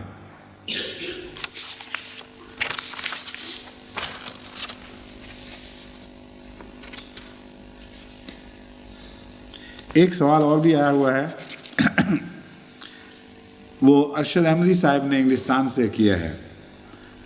وہ یہ کہتے ہیں کہ جنگ احد سے پہلے حضرت اقدس محمد رسول اللہ صلی اللہ علیہ وسلم نے رویا میں شہادتیں بھی دیکھیں اور وہ تکلیفیں جو بعد میں آئیں ان کے نظارے بھی آپ کو دکھائے گئے، اور آپ کا یہ قطعی فیصلہ تھا کہ میں مدینے سے باہر نکل کر لڑائی نہیں کروں گا، بلکہ یہی انتظار کیا جائے گا تاکہ دشمن یہاں پہنچے تو پھر ہم یہاں مقابلہ کریں۔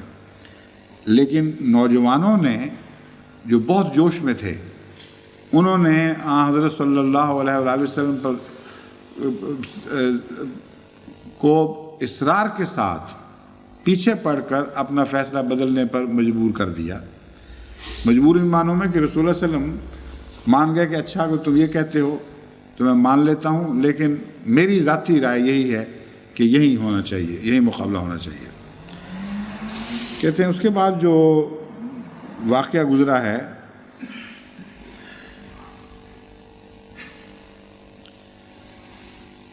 ہاں یہ سوال بڑا دلچسپ اٹھاتے ہیں۔ کہتے ہیں رسول اکرم صلی اللہ علیہ وآلہ وسلم نے ان کی یہ بات جو مان لی تو کیا شوق شہادت کے نتیجے میں مانی؟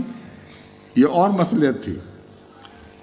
تو دراصل وہ شوق شہادت کا اس مضمون سے کوئی بھی تعلق نہیں ہے۔ حضرت صلی اللہ علیہ وآلہ وسلم نے صحابہ کے عمومی مفاد میں اور اسلام کے عمومی مفاد میں یہی بہتر سمجھا کہ مدینے کے اندر رہ کر لڑائی کرنا مناسب ہے، اور یہی درست فیصلہ تھا۔ احد کے میدان میں آپ کا جانا ایک اور مصلحت کو ظاہر کرنے کے لیے ہے، وہ یہ ہے کہ جب خدا کا رسول اپنا اندیہ ظاہر کر دے تو اس کے بعد مشوروں کے اس قسم کے وقت نہیں رہا کرتے۔ سرسری ذکر کر دو لیکن ادب کے خلاف ہے اور تمہارے اپنے مفاد کے خلاف ہے کہ اصرار کے ساتھ ایک فیصل شدہ بات کو تبدیل کرنے کی کوشش کرو۔ یہ سبق ہے اگر کوئی سبق ہے تو۔ بس حضرت صلی اللہ علیہ وآلہ وسلم کے فیصلہ معلوم ہونے کے بعد پھر ایک دوسرے مشورے پر اتنا اصرار کرنا کہ رسول اللہ علیہ وسلم کا فرمانا کہ اچھا پھر اگر یہ بات ہے تو یوں ہی کر لیتے ہیں، یہ آپ کے اول منشا اور مرضی کے خلاف تھا، اور لازماً خدا نے یہ دکھانا تھا کہ محمد رسول اللہ کا فیصلہ درست اور تمہارا مشورہ غلط تھا۔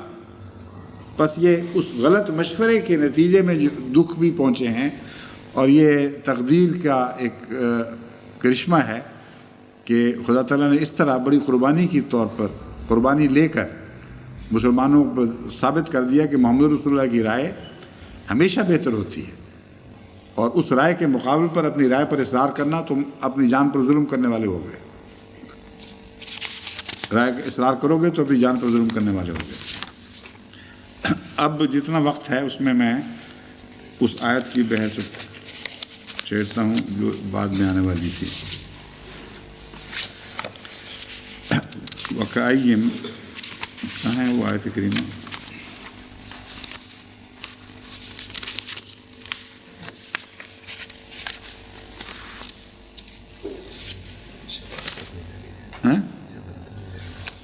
کیا وہ؟ ہاں وہ کہاں ہے؟ یہی تو پوچھ رہا ہوں۔ نہیں وہ نہیں رہا۔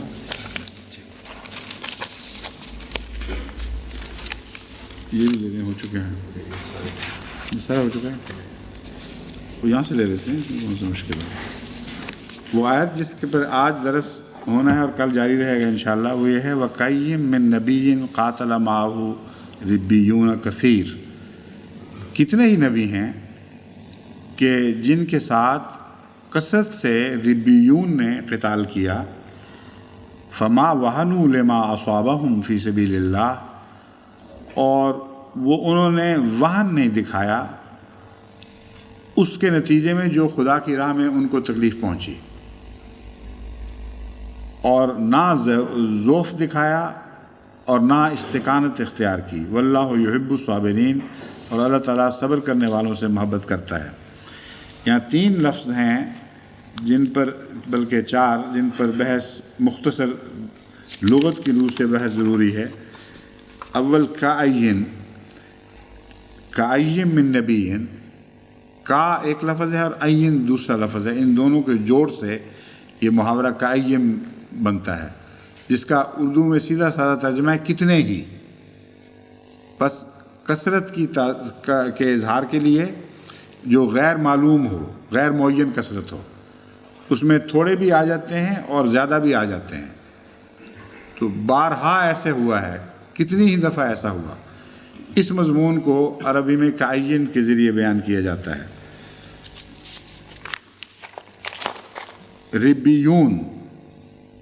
ربیون کس کو کہتے ہیں؟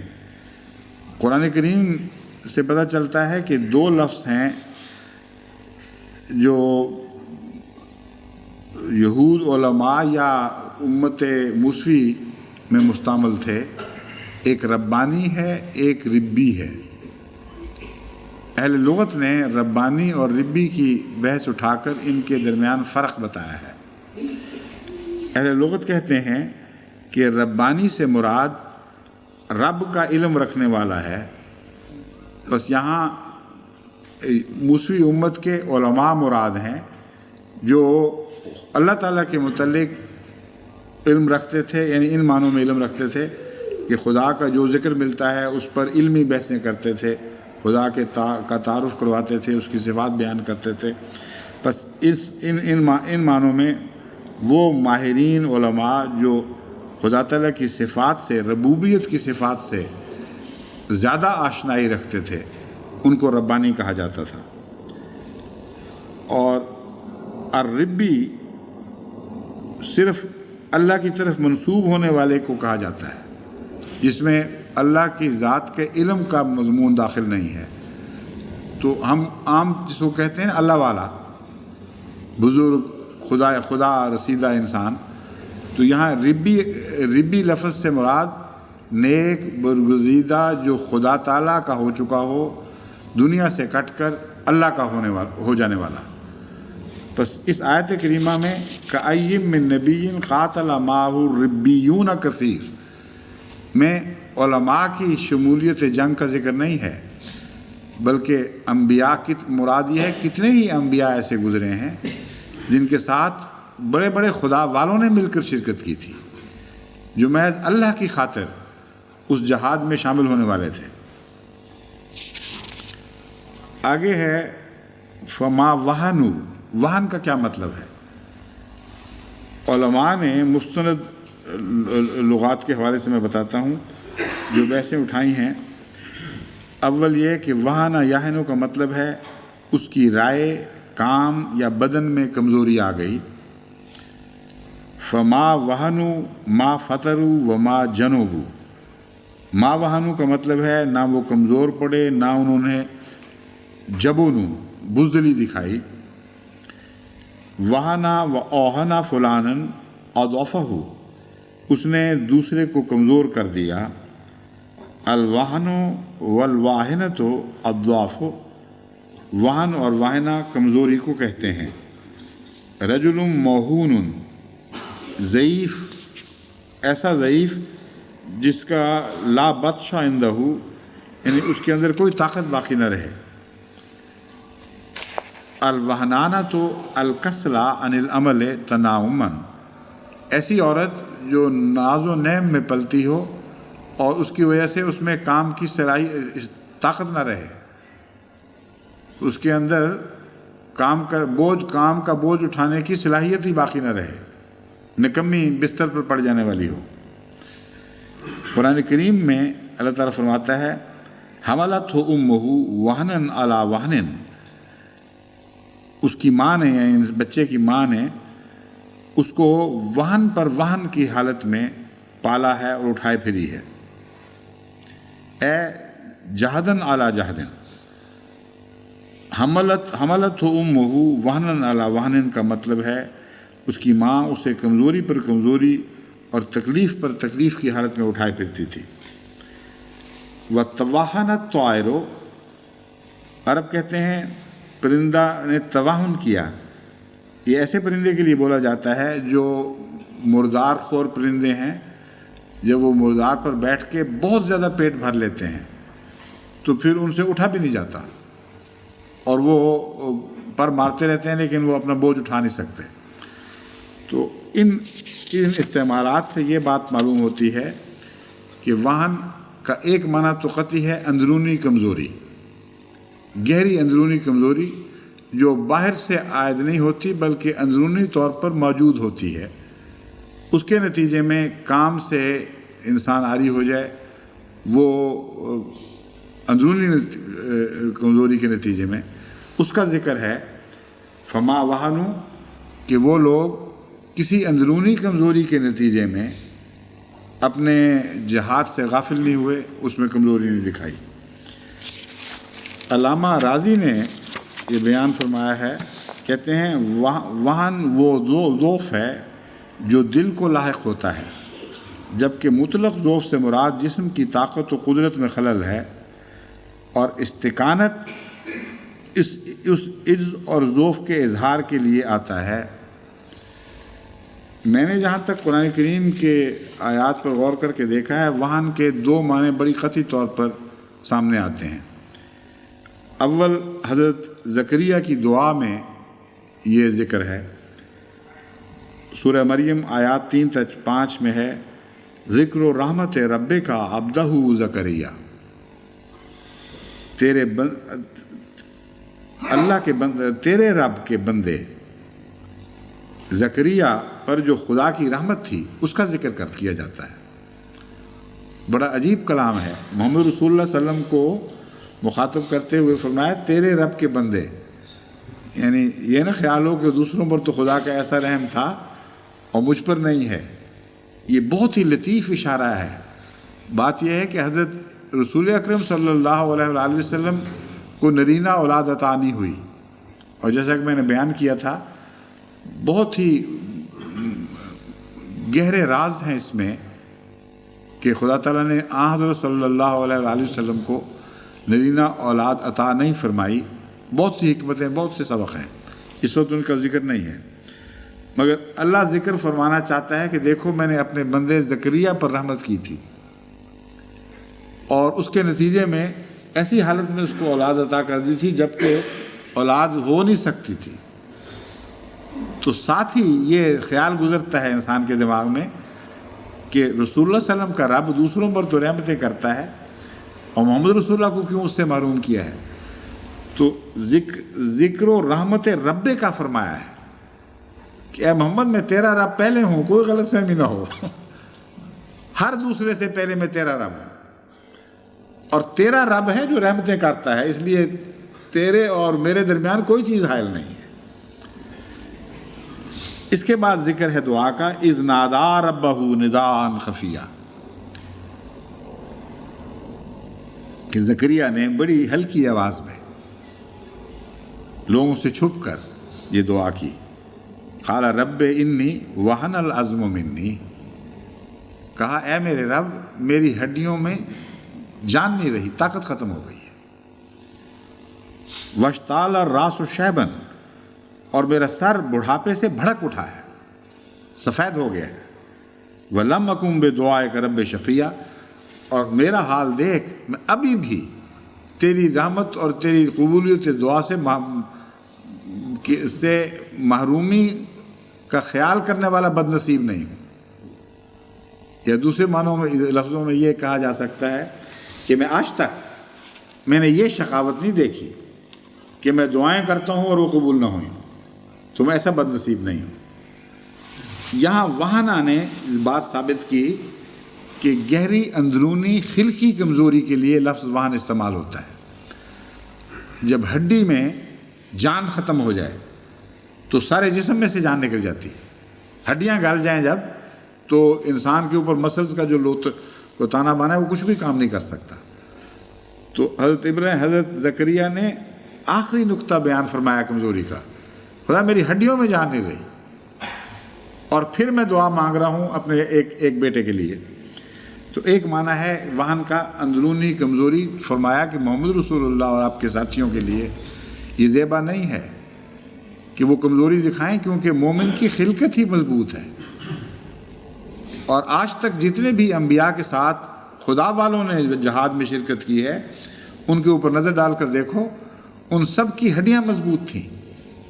ہڈیاں مضبوط ان معنوں میں کہ ایمان مضبوط تھے، اور محمد رسول اللہ کے ساتھیوں کا ایمان تو سب سے زیادہ مضبوط ہونا چاہیے، اس لیے کوئی گہری کمزوری تمہاری جہاد کی راہ میں حائل ہو ہی نہیں سکتی، تم اس مٹی کے بنائے ہی نہیں گئے، یہ مراد ہے۔ آگے دوسرا معنی اس کے بالکل برعکس ہے۔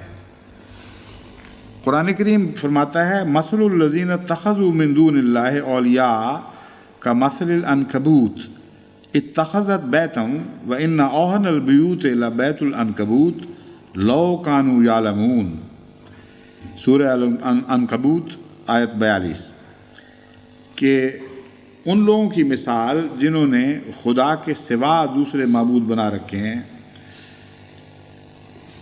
مکڑی کی طرح کی ہے، اتخذت بیتا، اس نے گھر بنایا ہے، وَإِنَّ أَوْهَنَ الْبُيُوتِ لَبَيْتُ الْعَنْكَبُوتِ، اور سب گھروں میں سب سے کمزور گھر مکڑی کا گھر ہے، لو کانوا یعلمون، اے کاش وہ جانتے۔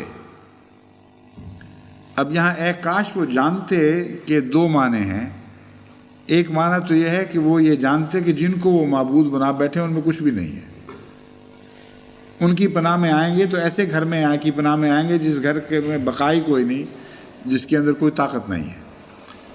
دوسرا یہ ہے کہ جو ہم کہہ رہے ہیں بیت العنکبوت والی بات، یہ تمہیں پورا علم نہیں کہ ہم کیا کہہ رہے ہیں، کاش تم علم حاصل کرو، تمہیں پتہ لگو کہ ہم کیا کہنا چاہتے ہیں۔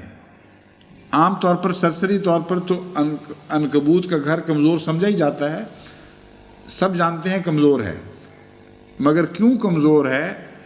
باوجود اس کے کہ یہ مضبوط ترین دھاگے سے بنایا گیا پھر بھی کمزور ترین ہے۔ تو یہ بتانا مقصود ہے کہ بعض اوقات ایک قوم میں بنیادی طور پر اس کے تانے بانے میں کوئی نہ، اس کی بناوٹ میں کوئی نقص نہیں ہوتا، لیکن جب وہ پلاننگ کرتی ہے تو پلاننگ میں کمزوری آ جاتی ہے، جس قسم کے منصوبے بناتی ہے ان منصوبوں میں کمزوری آ جاتی ہے۔ چنانچہ بیت العنکبوت کے متعلق میں نے جہاں تک پڑھا ہوا تھا اس سلسلے میں بعض اپنے دوستوں سے کہہ کے حوالے بھی لیے ہیں، یہ بات قطعی طور پر ثابت ہے کہ بیت العنکبوت اور چیز ہے جو بہت بہت کمزور اور کھلا کھلا واضح طور پر کمزور ہوتا ہے۔ ایک انگلی سے آپ یوں کر کے بیت العنکبوت کو مٹانا شروع کریں، پتہ بھی نہیں لگتا کہاں غائب ہو گیا۔ اور جہاں تک اس دھاگے کا تعلق ہے جس سے وہ بنایا گیا ہے، اس کے متعلق جو اتھارٹیز ہیں اس مضمون پر، جیسا کہ میں حوالہ دے رہا ہوں، the trails of life page 74 by David Attenborough, اس میں وہ لکھتے ہیں all spiders produce silk. It is a liquid protein that they squeeze from little nozzles at the rear of the abdomen which hardens as it meets the air. Any one spider can produce different kinds of silk from different spinnerets. Some kinds are stronger than steel wire of the same diameter and are the strongest of all known natural fibers. کہتے ہیں، یہ بتا رہے ہیں کہ مکڑی کس طرح اپنا دھاگا بناتی ہے۔ کہتے ہیں اس کے پیٹ کے ریئر میں پیچھے کی طرف وہ نوزلز لگی ہوئی ہیں جن کے اندر سے یہ مسالہ نکلتا ہے، اور وہ سکویز کر کے اس مسالے کو باہر نکالتی ہے، اور جب یہ مسالہ ہوا میں آتا ہے دھاگے کی شکل میں تو ہوا کے اثر سے وہ جم کر سخت ہو جاتا ہے۔ اور باقی جو کتابوں میں ذکر ہے اس کا تفصیلی، اس سے پتہ چلتا ہے کہ ہائی ٹینسائل نائلون سے بڑھ کر بھی یہ زیادہ اسٹرانگ ہے، اپنے ہم وزن اور سٹیل سے بھی بہت زیادہ طاقتور ہوتا ہے، اور اتنا مضبوط ہے کہ آج تک جتنا بھی قدرت طبی فائبر انسان کو معلوم ہو سکا ہے ان سب سے زیادہ مضبوط یہ فائبر ہے۔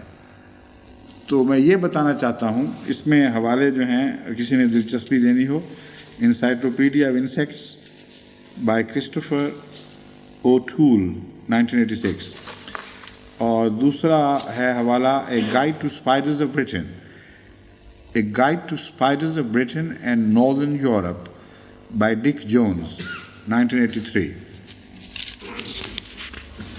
اور پھر حوالہ ہے spiders, author Ralph Whitlock, publisher Priory Press, Sussex UK۔ بہرحال اس مضمون پہ اور بھی کتابیں ہوں گی، ان میں بڑا دلچسپ مضمون بیان ہوا ہے کہ مکڑی کا جالا اپنے فائبر کے لحاظ سے، اپنے مادے کے لحاظ سے طاقتور ترین مادہ ہے، اور جب جالا بنتا ہے تو ایک کمزور جالا بنتا ہے، اور اس کی حالت یہ ہے کہ وہ شکار جو اس میں داخل ہوتا ہے اس پر ہی وہ گھر گر جاتا ہے، اور یہی وجہ ہے کہ اس میں وہ بات رکھی گئی ہے کہ طاقتور ہونے کے باوجود اس کی بناوٹ اور خلقت، بناوٹ اور منصوبہ بندی میں کمزوری دکھائی گئی ہے، غلطی کی وجہ سے نہیں، ایک مقصد کی خاطر، اور وہ مقصد یہی ہے کہ جب کوئی شکار داخل ہو تو یہ گھر اس پر جا پڑے اور اس کو اپنے اندر ٹریپ کر لے۔ تو مومن جو ہے اس کے متعلق فرمایا گیا کہ ان میں وہن کی کوئی بات بھی نہیں ہے، جب وہ بنیادی طور پر ان کا ایمان اتنا مضبوط اور قوی ہے کہ اس سے زیادہ قوی اندرونی طاقت کسی دنیا کی قوم کو نصیب نہیں ہو سکتی. اور جب وہ منصوبہ بناتے ہیں تو مکڑی کے جالوں کی طرح منصوبہ نہیں بناتے کہ جن کو ٹریپ کرنا ہے ان کے ساتھ گھر بھی منہدم ہو جائیں. لوگ ٹریپ ہوں تو تب بھی ان کے گھر قائم رہتے ہیں. وہ منصوبے اپنی ذات میں شان رکھتے ہیں اور آزاد ہیں اس بات سے کہ کوئی ان کے اندر آتا ہے یا نہیں آتا، کوئی ان منصوبوں سے میں پکڑا جاتا ہے کہ نہیں پکڑا جاتا. تو مومن کی یہ شان بیان ہو رہی ہے کہ محمد رسول اللہ سے پہلے جتنے انبیاء آئے تھے ان کے ساتھ ربی لوگ جو خدا والے تھے ان کی یہ صفت تھی کہ ان کے اندر نہ جسم کی اندرونی کمزوری، نہ مادے کی کمزوری، نہ مادے سے ڈھال کر جو چیز بنائی جاتی ہے اس میں کسی قسم کا نقص تھا. وقت ہو گیا؟ اچھا مجھے بتا دیں پھر. دوسرا لفظ ہے ضعف. ضعف یضعف ضعفاً و ضعفاً، یہ مصدر دونوں طرح سے آتا ہے. وضعف یضعف ضعافةً و ضعافیةً ضد و قوی. ضعف کے متعلق تو سیدھی سادی بات اتنی سمجھنی چاہیے کہ تمام لغات کے نزدیک یہ قوی کا برعکس ہے، طاقتور کے مقابل پر کمزور. اور یہ کمزور بعض دفعہ یہ کمزوری بعض دفعہ عقل سے تعلق رکھتی ہے، جیسا کہ حضرت امام راغب ہیں غالب نہ یہ میں بتاتا ہوں.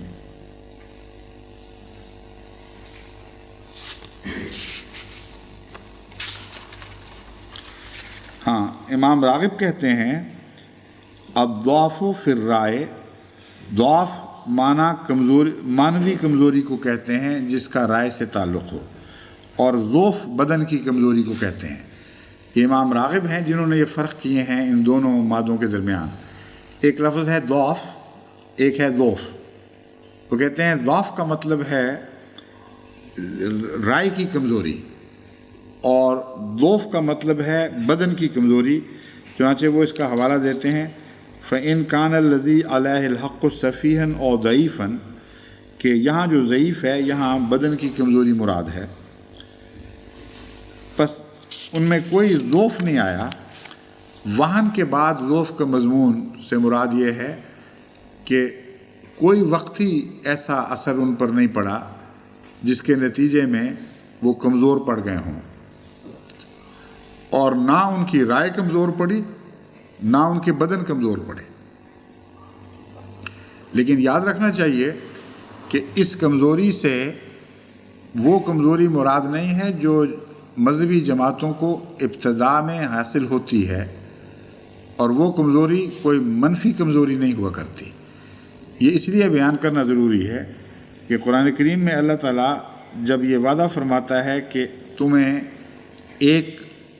خدا تعالیٰ تمہیں نصرت فرمائے گا اور 1-2 پر غالب ہوگے، اور پھر ایسا وقت بھی آئے گا کہ 1-10 پر غالب آئیں گے.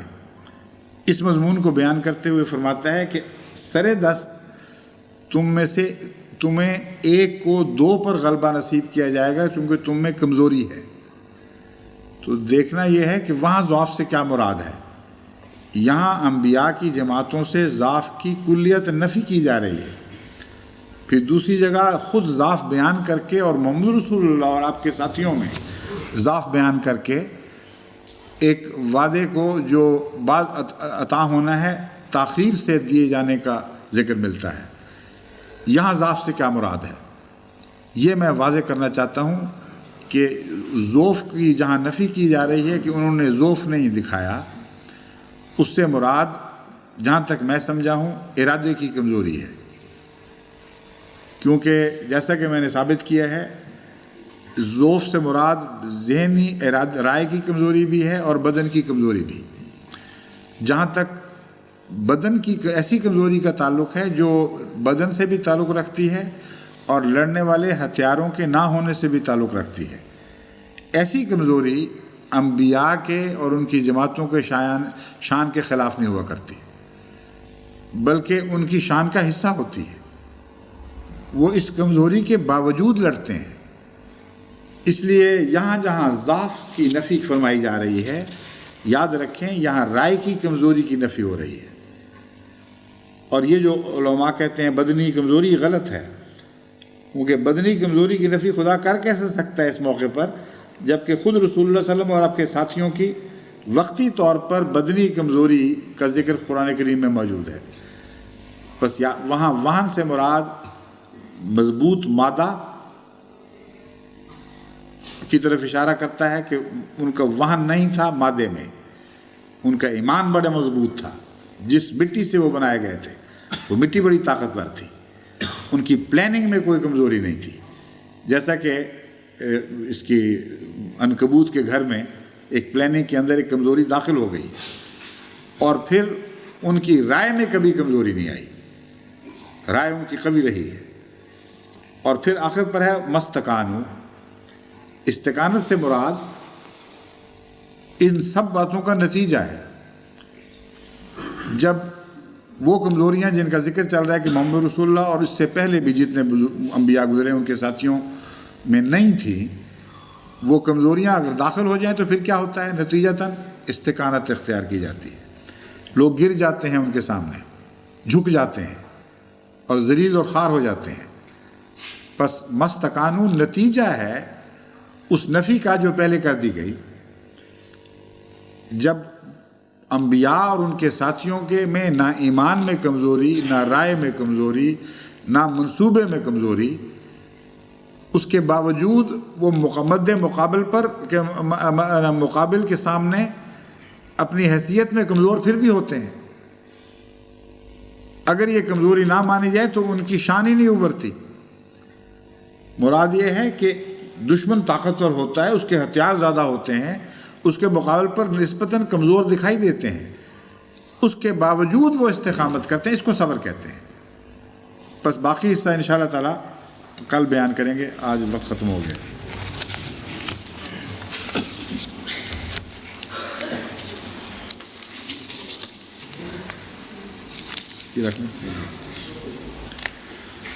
کیوں جی نماز وہی 10-15 منٹ کے اندر انشاءاللہ سنتے پڑھ لیں، اور میں بھی آتا ہوں۔